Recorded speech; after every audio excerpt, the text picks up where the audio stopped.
Well, guys, it's an absolutely awesome pleasure. I have this band back on again. It's a mighty Soulwork. They have a new album that's coming out on the 28th of August via Nuclear Blast Records, which is called the Ride Majestic. It's an outstanding album, and I have one of the members, Dirk, on our show right now. Good evening, Dirk from Australia. Hello, Jamie. How are you doing? Good, and I'm so thrilled having you guys back on because I spoke to Triffid earlier this year about the live DVD that you guys released via Nuclear Blast, which is in our stores still. And for those fans who haven't got it, please, I encourage them to go and get it. It's an outstanding performance. Also, Floyd Jensen from Nightwish is in there and some other things, special guests in that live DVD. But this album, the Ride Majestic, is just an outstanding album. But before we go into the album of the different songs and whatnot, you guys basically dug deep and you all went through a rough time because there was so much things going on behind the scenes that was transpired into the music, like the writing and the material. How was it for you, Dirk, with all those hurdles that the band was going through, including yourself? How did you maintain the focus and the vision to keep going along and bringing what is now the album that's coming out on the 28th of August? Well, I think it actually intensified my focus because we've really been confronted with mortality in the past, year. And of course, this had happened before in most of our lives as well. But this time it was kind of a concentrate of, wow, all this stuff is happening at the same time. People are getting ill, passing away, accidents are happening. And it kind of makes you realize how fortunate you are to be healthy and alive and doing what you're doing.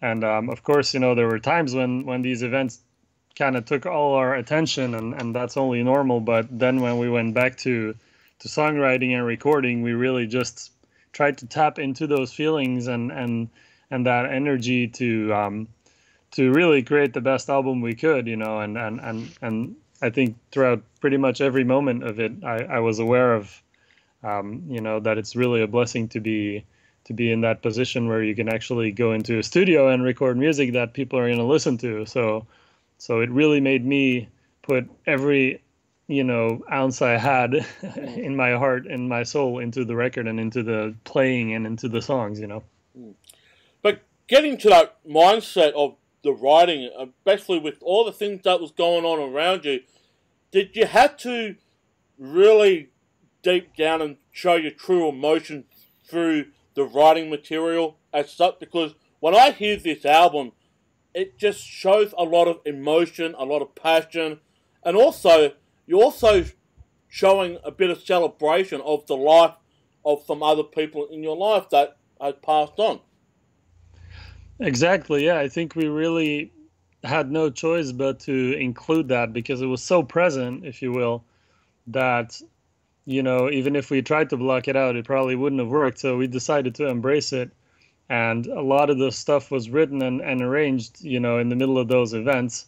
And of course, that kind of unintentionally is going to direct the atmosphere of the whole, song. And then throughout the recording, I think, Bjorn and David especially were a lot of time working in the studio on finalizing the songs. And they really, Bjorn is such a great vocalist. He really manages to kind of capture those emotions and somehow make them sound beautiful. And I think every album we do, he just becomes better and better. And again, on the Ride Majestic, he's just at a level that's I hear the result and I'm like, man, you're just amazing, So we have a lot of respect for each other as musicians, and I think it's really an exceptional group of people working together, which again is a pretty fortunate thing.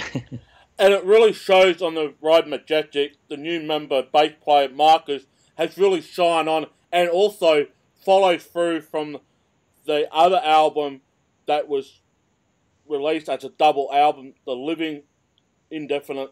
He just basically shows his true self in this album as well. I mean, he's got talent all over him, but this album, The Ride Majestic, you can see that he wants to be known, he wants to be recognised, and not the guy that wants to stand out in the back just as standing. He really wants to come to the forefront to be known to the fans and to the music world. Yeah, that's true. He didn't actually play on the record though, because the way it kind of happened timing wise is that we kind of found out that Ola, our old bass player, wasn't going to be a part of the record, and then we were almost in the studio when we found that out. So it was kind of there was a short amount of time there where we could figure out what was going on, and we tried to have him play on the record, but he just really wasn't feeling it. So we decided that David and Sylvain were just going to share bass duties since they, record all the guitars. It kind of made sense for them to, since they knew the songs already at that point, or were at least working on them, to kind of do that. And at the same time, while we were in the studio, we had a couple of shows in Scandinavia, which was a good chance for us to kind of test Marcus and see how things would go. And as we expected, since we've known him for a long time, it went extremely well. And so, this kind of now gives him the opportunity to really use the upcoming year and a half of touring that we're going to be doing to kind of grow into the band, and obviously be part of the next album if everything goes well. Also on the Ride Majestic, you had some special guest appearance vocals that will feature Sonic Cynic of Nathan James Biggs on Father and Son, Watching the World Go By Down, and also you had Pascal from Odin on the Phantom. How was that incorporated with those songs, having these guests on the album? Well, that was really Bjorn's doing. He wanted to have some friends, of his be a part of some of those songs, and I think he kind of based it on the lyrics and the atmosphere that was in those songs.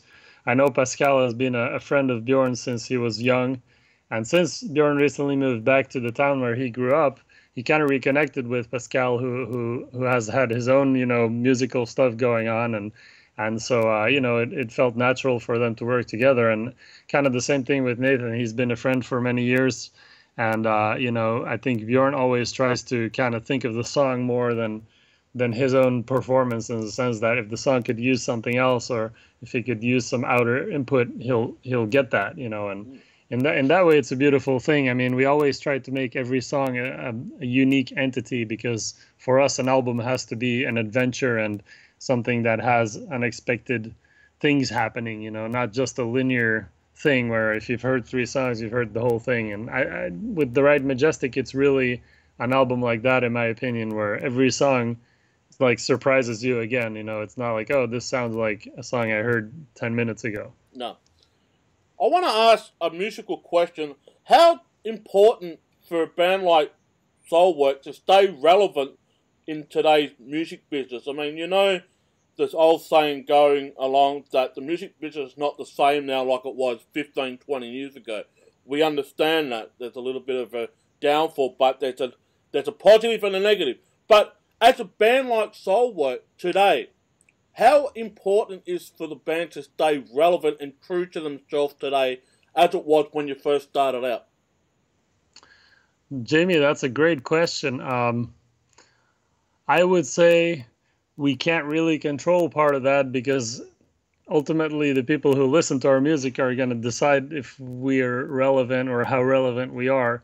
And all we can really do is give it our best, and that's what we do. I think we're really hungry still and eager to make really good music, or what we, the best we can do. Of course, for some people it might not be good at all, and that's only normal because people have different tastes. But we kind of know what Soulwork is about. I think after all these years, we kind of have a picture of what works and not, because we've tried different things over different albums. And so within that framework of possibilities, we still try to push those boundaries, and try different things. Take a song like Father and Son, Watching the World Go Down, for example. That's a good example of a song that's kind of, you can't really compare it with any other songs we've done. No. At the same time, it has a lot of Soulwork elements to it, but it's also, created and executed in a way that's in my opinion unique, and that's kind of what we go for. So we just try our best to be true to ourselves, and hopefully, since we're all extremely passionate about music and we listen to music all the time and work with it all the time, hopefully that's still relevant in in today's business, you know. Has there ever been a time in Soulwork Career that other people from the outside circles type of thing trying to get into the ears of you guys to say, you better do this or you must do that, no, you can't do this, you can't do that? Has there ever been a time from whether it's the critics or record labels or whoever over the years been saying that? Because what I see in a lot of bands, they are persuaded by the general public what they want. I mean, and they follow through. And sometimes it can shoot them in the foot now and again. Or it could be a risk to take and it pays off. But has there ever been a time in Soulwork where people from the outside circle trying to get their input known to the band? Like, you must do this or you can't do that. Yeah, you know, it has happened. And I think some of it happened when I was kind of just joining the band, so I wasn't really directly aware of it. But I do think that there have been times where there was some push for, you know, kind of simplifying things a little bit, trying to make hits or whatever. And I don't know really to what extent the band members at the time, you know, that were kind of in charge of the band followed that or were influenced by those things. But I know that nowadays, you know, and I'm talking like the past, I don't know, 3 albums, we don't, like, nobody even hears the album until it's finished, you know, and our label is okay with that. Like, I assume if a push like that would happen, it would come a lot from like labels and managers and things. And nowadays we work with people that trust us. And even with the label, you know, I mean, this is our 10th album and they know that when we're working on stuff, they don't even need to hear demos because they know that we're going to deliver something, you know, that's worth releasing, and they trust us. And the same with our management. We have new management now for this record that are like 1,000% behind us, and of course they're going to give us advice and be like, you know, maybe this song would be a good single to release and things like that, but they don't have an influence on what we actually write. And even if they tried to, you know, even if people tried to, we wouldn't give in to that, because I think, again, you know, to go back to what I was saying earlier, the best way you can be and the only way you can be is sincere. People can tell if you're trying to force yourself into something that you're not, or if you're trying to like, oh, I want to have an album with some radio hits on it because then maybe we'll get bigger and stuff. I mean, it usually doesn't work. You know, usually those songs end up kind of falling to the wayside because they're forced. And so we've embraced who we are. And we're a melodic death metal band, you know, and so if there's going to be a lot of extreme shit and fast songs and fast drumming and crazy stuff, that's what we are. That's what we're going to do. You know what I mean? Yeah. Well, you just nailed on the head earlier. Father, son, watching the world go down. That is totally different to anything I've heard from Soulwork over the years. I have listened to the band. Outstanding. I mean, that was just something special for me. And I'll hold that very close because that is one of the top remarks I can give right now. And I haven't got enough to give right now because I've only got a short space of time. But the good thing about it is that this album is more of a tribute. It's very emotional, passionate, and a celebration of life as well. But later this year, you're going on a headlining tour that will take place in November, December. But what I'm hearing on the streets here in Australia, that you might be coming down here. I mean, if you want to clarify or touch a little bit on that. Absolutely. I mean, I don't know how much I can clarify because I'm not quite sure what's official, but I can definitely let you know that we will be coming down to Australia sooner than later. And you know, that's something that we hold really dear to our heart is playing as many places as we can. Unfortunately, on the Living Infinite and also the Panic broadcast for both of those records, we kind of got cut short in our touring. And we're making sure that with our new team that we have now, you know, of management and agents and stuff and all the people who help us set this stuff up, that we're going to do all the touring we want to do for the Ride Majestic. And that will definitely include Australia because, you know, we've always had amazing crowds there. We have a lot of people there that support us and that want to see us. And to be honest, you know, those people are who make Soilwork. I mean, of course, we're the band, but if it wasn't for the people that listen to us and kind of come and support us, you know, then, you know, we wouldn't maybe have as much purpose and drive to keep putting all this hard work in, because a band like this is crazy hard work constantly. It is. And so we want to give back and celebrate that with people and go and be like, hey, here's our new stuff, you know, come and check it out and come and listen to it and meet them, etc. I mean, that's super important to us. So yes, we will be coming very soon. And I will keep it tight-lipped. I mean, people ask me, when are they coming? I said, as far as I know, they'll be here shortly. That's all I know. But, Dirk, it's all the time we got for, man. Congratulations on this album that will be released here in Australia on the 28th of August via Nuclear Blast. Get it at all your participating record stores, whether independently or the major chains. And also, you can get the latest live DVD, CD as well that was released earlier this year. Get that as well. Check their performance out because it's an outstanding performance. And also has one of my favourite female lead vocals, Flora Jensen, as a special guest on that album as well. Dirk, thank you so much, and it's a pleasure. And I cannot wait to see you guys very shortly around the corner when you get down this way. Thank you, Jamie. Thank you so much for helping us out here and for helping spread the word about the record. And yeah, we look forward to seeing you too, man. No worries, man. Take care. You too. Bye-bye. Goodbye. Bye.